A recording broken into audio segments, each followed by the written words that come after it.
So you want to try making something with SFML. I'll quickly show you how to get set up with CMake and Visual Studio. First thing I'll do is download the SFML library for Visual Studio 64-bit and extract it in my SDKs folder. From there, I'll head over to Visual Studio and create a new project by using the CMake project template.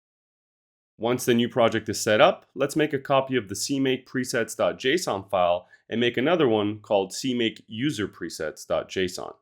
User-specific paths should always be configured in the user presets file, and this file should never be in version control.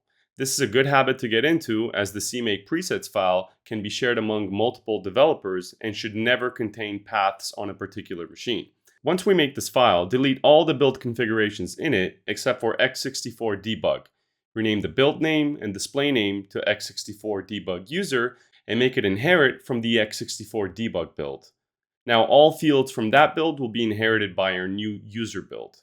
Now in the cache variables object, we'll add the CMake prefix path CMake variable and paste the absolute path to the SFML library root.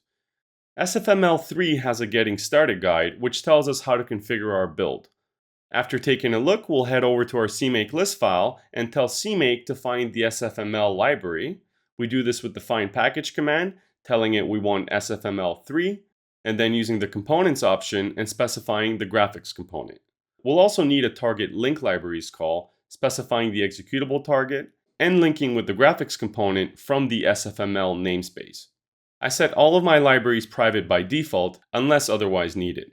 Be sure to set the build selection to the new one we just created inside of the CMake user presets file, otherwise the build configuration won't see the CMake prefix path variable. This will reconfigure our CMake build and set up header paths and link libraries correctly.